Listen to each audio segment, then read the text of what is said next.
আসসালামু আলাইকুম।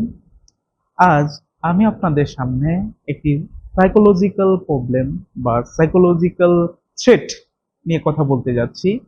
সেটা হচ্ছে আমাদের সমাজে বর্তমানে তরুণ-তরুণীরা অনেক বেশি যে সমস্যাটার সম্মুখীন হয় সেটা হচ্ছে ব্রেকআপের যন্ত্রণা। এই ব্রেকআপ যন্ত্রণা কারো কাছে প্রকাশ না করতে পেরে মনে গভীর যন্ত্রণা তৈরি করে এবং একটা পর্যায়ে সুসাইডের মতো ঘটনা ঘটে যায়। এই ব্রেকআপের যন্ত্রণা বা প্রিয়জনের মৃত্যুর মতো যন্ত্রণা থেকে কিভাবে পরিত্রাণ পাওয়া যায়, কিভাবে বের হয়ে আসা যায়, এ ব্যাপারটা আজ আমি এই ভিডিওর মাধ্যমে আপনাদের সাথে ক্লিয়ার করব। সায়েন্টিফিক্যালি প্রুভেন ফিজিক্যাল পেইন আমাদের ব্রেইনের যে পার্টটাকে অ্যাক্টিভেট করে ঠিক তেমনি ভাবে আমাদের ইমোশনাল পেইন আমাদের ব্রেইনে ঠিক সেম পার্টটাকেই অ্যাক্টিভেট করে। মেন্টাল ফিজিক্যাল পেইনের জন্য আমাদের মূলত কর্টিসল হরমোন নিঃসৃত হয় এবং আমরা যখন কোনো একটা ইমোশনাল পেইন ফিল করি সেই সময়ও আমাদের কর্টিসল হরমোন নিঃসৃত হয়। তো ফিজিক্যাল পেইনকে আমরা রিমুভ করার জন্য মূলত আমরা ব্যান্ডেজ ইউজ করি। আধুনিক চিকিৎসা পদ্ধতিতে অনেকগুলা আইটেম আমরা ইউজ করতে পারি আমাদের ফিজিক্যাল পেইনটাকে রিমুভ করার জন্য। কিন্তু সাইকোলজিক্যাল পেইন সেটা হতে পারে ব্রেকআপ বা প্রিয়জনের মৃত্যু, এইগুলোকে রিমুভ করার উপায় কি? এই রিমুভের যে ওয়ে, এটা আমি আপনাদের সাথে কয়েকটা স্টেপে শেয়ার করব। প্রথমত আমাদের প্রথমত যে স্টেপটা আমাদের কথা বলা উচিত বা প্রথম প্রায়োরিটিতে থাকে তা হচ্ছে everything happen that's something good, অর্থাৎ আমাদের যা ঘটে তা ভালোর জন্যই ঘটে। প্রথমত এই ব্যাপারটাকে আমাদের স্পষ্টভাবে মেনে নিতে হবে। আমাদের স্টিভ জবসের একটা বিগ থিওরি যদি আমরা দেখি তাহলে সেটা হচ্ছে কানেক্টিং দ্য ডট, অর্থাৎ আমরা আমাদের বর্তমান যে সময়টাকে এটা আমরা অতীতের কোনো না কোনো ঘটনার সাথে কোনোভাবে কানেক্ট করে দেখতে পারি, কিন্তু বর্তমান কোনো ঘটনাকে কোনোভাবেই ফিউচারের কোনো ঘটনা দিয়ে কানেক্ট করা যায় না। যেমন অতীতে আমার সাথে এমন কোনো খারাপ কিছু হয়ে গেছে যার জন্য আমি বারবার বলে গেছি, ইস, এমন যদি আমার সাথে না হতো, কেন আমার সাথেই এমন হয়, সবার সাথে এত ভালো হয়, বারবার শুধু আমার সাথেই এই ব্যাপারগুলো ঘটে যায়। তো এই ব্যাপারটাকে আমরা সে সময় যতটা আফসোস করেছি, পরবর্তীতে যদি এই সেম ব্যাপারটাকেই আমরা দেখতে যাই যে না, তা হয়েছে বিধায় আজকে আমার একটা নতুন সুযোগ খুলে গিয়েছে, নতুন একটা দ্বারপ্রান্তে পৌঁছে গিয়েছি। এই কনসেপ্টটা ক্লিয়ারলি থাকতে হবে। ব্রেকআপের ক্ষেত্রেও আমরা বলতে পারি যদি কোনো একজন ব্যক্তি তার লাইফের ওই স্যাডনেসটা যদি সে সময় রিয়েলাইজ করে, পরবর্তীতে সে যদি তার ওই স্যাডনেসটা থেকে বের হয়ে আসতে পারে এবং তার যদি বর্তমান পজিশনটাকে কোনোভাবে বিশ্লেষণ করে দেখা যাবে সেই ব্রেকআপটা হয়েছে বিধায় তার লাইফে বর্তমানে সে খুব ভালো একটা পজিশনে রয়েছে। আমরা দ্বিতীয় একটা আইডিয়া সম্পর্কে বলতে পারি, সেটা হচ্ছে স্মার্ট আইডিয়া 2। এটাকে আমরা বলতে পারি you are the creator of your own memories, অর্থাৎ আমরা আমাদের মেমোরিগুলার ক্রিয়েটর। অর্থাৎ আমি যদি বলি আমি আমি প্রকৃতপক্ষে কি, আমার নিজেকেই যদি ডিফাইন করতে চাই সেটা হচ্ছে আমার মাইন্ডে থাকা কিছু মেমোরির সমষ্টি। অর্থাৎ আমরা কখন বলি যে একটা মানুষ আমার পরিচিত, তখনই আমরা সেই ব্যক্তিকে আমরা পরিচিত বলি যখন সেই ব্যক্তির সাথে রিলেটেড কোনো একটা মেমোরি আমাদের মাইন্ডে থেকে যায়। যদি সেই মেমোরি না থাকে আমরা আর ব্যক্তিটাকে কোনোভাবে চিনতে পারি না বা ব্যক্তির কোনো অস্তিত্বই আমাদের মধ্যে থাকে না। তে আমাদের আমাদের যে রিলেশনশিপের ব্যাপারটাই যদি বলতে যাই, সেক্ষেত্রে রিলেশনশিপটা হচ্ছে অনেকগুলা মেমোরির সমষ্টি। আর আমরা মেমোরিগুলা কিভাবে কালেক্ট করি? মেমোরিগুলা কালেক্ট করি মূলত আমাদের চারপাশের পরিবেশ থেকে, আমাদের ফাইভ সেন্সেস বা পঞ্চ ইন্দ্রিয়র মাধ্যমে। পঞ্চ ইন্দ্রিয়র মধ্যে সবচেয়ে হাইস্ট লেভেলের দুইটাই ইন্দ্রিয় আমাদের মধ্যে কাজ করে।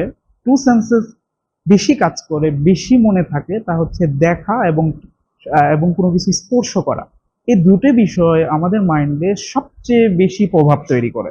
রিলেশনশিপের ক্ষেত্রে আমরা যদি দেখতে যাই, এর ক্ষেত্রে অধিকাংশ যে ব্যাপারগুলো থাকে তা হচ্ছে আমাদের ভিজুয়াল বা দেখাশোনার মাধ্যমে হয় এবং টাচ, অর্থাৎ আমাদের স্পর্শর মাধ্যমে মেমোরিগুলা তৈরি হয়। এই মেমোরিগুলা অনেক বেশি শক্তিশালী, এই মেমোরিগুলা আমরা কোনোভাবেই ভুলতে পারি না, বারবার মনে হয়। তো এই মেমোরিগুলা কোনোভাবে যদি আমরা আমাদের মাইন্ড থেকে রিমুভ করে দিতে পারি, ডিলেট করে দিতে পারি, তাহলেই আমরা শান্তিতে থাকতে পারি, আমাদের ব্রেকআপের যন্ত্রণা থেকে বের হয়ে আসতে পারি। তো এখন প্রশ্ন হচ্ছে, আমরা চাইলেই কি মেমোরি ভুলতে পারি? আমরা চাইলেই কি আমাদের মেমোরিগুলোকে রিমুভ করে দিতে পারি? এই কোশ্চেনটা আমাদের সবার মধ্যে জেগে ওঠে। যে আমাদের মেমোরিগুলাকে যদি আমরা সাপোজ একটা এক্সাম্পল দিয়ে আমরা যদি বোঝাতে চাই, ধরুন আপনি কোনোভাবে একটা ম্যাথের ফর্মুলা মুখস্থ করলেন। সেই ম্যাথের ফর্মুলা যদি আপনি অনেক দিন পর্যন্ত কোনোভাবেই রিভাইজ না করেন, কোনোভাবে যদি বা না দেখেন, কোনোভাবে যদি তাকে অনুশীলনের মধ্যে না আনেন, সেটা কি থেকে যাবে? মেমোরিতে থেকে যাবে না। একটা পর্যায়ে গিয়ে সেই ম্যাথের ফর্মুলাটা আমাদের থেকে দূরে সরে যাবে। আমরা সেই ম্যাথের ফর্মুলাটা আর মনে করতে পারবো না। কিন্তু সেম ভাবেই আমরা যদি এই ব্যাপারটাকেও কোনোভাবে মনে না রাখতে পারি, অর্থাৎ আমরা যদি রিহার্সেলে না আনি কোনোভাবে, তাহলে আমরা এটা ভোলা অনেকটা সহজ হয়ে যাবে। তা আমরা 4টি স্টেপ ফলো করে আমাদের মেমোরিগুলাকে ভুলে যেতে পারি, অর্থাৎ আমাদের মেমোরিগুলাকে রিমুভ করতে পারি, ব্রেকআপের যন্ত্রণা থেকে বের হয়ে আসতে পারি। 4টে মেমোরি, 4টে উপায়ের মধ্যে 1 নাম্বার উপায় হচ্ছে অ্যাকসেপ্ট। আমাদের ব্রেকআপের শুরুর দিকে আমরা তো কোনোভাবেই মানতে পারি না যে আমাদের ব্রেকআপটা হয়ে গেছে। আমরা বারবার ওই আগের রিলেশনে ফিরে যাওয়ার চেষ্টা করি। আগের মানুষটাকে আবার চেষ্টা করি ফিরিয়ে আনার জন্য, বা আমরা মানতেই চাই না যে আমাদের লাইফে এমন একটা দুর্বিষহ ঘটনা ঘটে গেছে।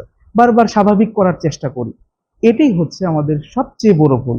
সেই ক্ষেত্রে আমাদের উচিত, আমাদের সবচেয়ে ভালো উপায় হচ্ছে অ্যাকসেপ্ট করে নেওয়া। ঘটনাটাকে অ্যাকসেপ্ট করে নেওয়া। না, এটি আমার জীবনের সবচেয়ে চরম সত্য এই মুহূর্তের জন্য। আমি এই ব্যাপারটাকে রিফিউজ করতে পারবো না। এটাকে মেনে নিতে হবে আমাকে। এটা হচ্ছে মেনে নেওয়া। প্রথম স্টেপ হচ্ছে যে কোনোভাবে আমার ঘটনাকে মেনে নেওয়া। মেনে নিলেই আমি হচ্ছে এটাকে ভোলার দ্বারপ্রান্তে চলে যাব। যদি আমরা বারবার ওই জিনিসটাকে মনে করি, আমাদের যে মেমোরি, অর্থাৎ যতটা রিকল হবে, যতটা মনে করার চেষ্টা করব, মেমোরির ইন্টেন্সিটি তত বেড়ে যাবে। তা এই এই ভুলটাই আমরা সবচেয়ে বেশি করি ব্রেকআপের ক্ষেত্রে। আমরা বারবার প্রিয় মানুষের স্মৃতি মনে করি, মেমোরিগুলো মনে করি, ফলে আমাদের ইন্টেন্সিটি বেড়ে যায়, মেমোরি ইন্টেন্সিটি বেড়ে যায়, ফলে আমরা কষ্টটা আরো বেশি বেড়ে যায়। তার জন্য আমরা যদি অ্যাকসেপ্ট করা শিখে যাই, তাহলে মেমোরি ইন্টেন্সিটি কমানো সম্ভব। আমাদের ভুলে যাওয়ার দ্বিতীয় স্টেপ, আমরা আমাদের মেমোরিগুলোকে কিভাবে আরো উইক করে দিতে পারি, ভুলে যেতে পারি, তার দ্বিতীয় উপায় হচ্ছে ফিউনারাল, অর্থাৎ কবর দিয়ে দেওয়া। ব্যাপারটা কেমন? কোন একজন ব্যক্তি যখন মারা যায়, তাকে আমরা যেমন কবরস্থ করি, কবর দিয়ে দেই, তেমনি ভাবে আমাদের মেমোরিগুলাকে, মেমোরি অবশ্যই তৈরি হয় কোনো একটা জিনিসের মাধ্যমে, কোনো একটা স্থানের মাধ্যমে। আমরা যদি প্রিয় মানুষের দেওয়া সেই গিফটগুলা আমরা কোনোভাবে অপসারণ করে দিতে পারি, নষ্ট করে দিতে পারি, বা কোনো একটা চ্যারিটিতে ডোনেট করে দিতে পারি, তাহলে সেই ক্ষেত্রে সেই জিনিসগুলা আমাদের বারবার চোখের সামনে আসবে না। কোনোভাবে আমরা ভুলে যেতে সক্ষম হব। এবং এমন হতে পারে আমাদের অনেক জায়গা থাকতে পারে প্রিয় মানুষের সাথে, যে জায়গাগুলা আমাদের অনেক বেশি পেইন দেয়। সেই জায়গায় যাওয়া আমরা কোনোভাবে বিরত রাখতে পারি নিজেকে, তাহলেও সম্ভব ব্যাকআপের যন্ত্রণা থেকে বের হয়ে আসা। তৃতীয় স্টেপ হচ্ছে গেট বিজি। আমাদের মেমোরি এমনভাবে তৈরি হওয়া, এই মেমোরিতে আমরা কোনোভাবে 2টা কাজ একসাথে ভাবতে পারি না। যেমন কেউ যদি একজন ক্রিকেট নিয়ে ভাবে, একই সাথে সে কখনো ফুটবল নিয়ে ভাবতে পারবে না। তাই আমাদের হচ্ছে অল্টারনেটিভ রিভার্স হয়ে যায়, অর্থাৎ মেমোরি একটা ভাবলে আরেকটা থেকে দূরে সরে যায়।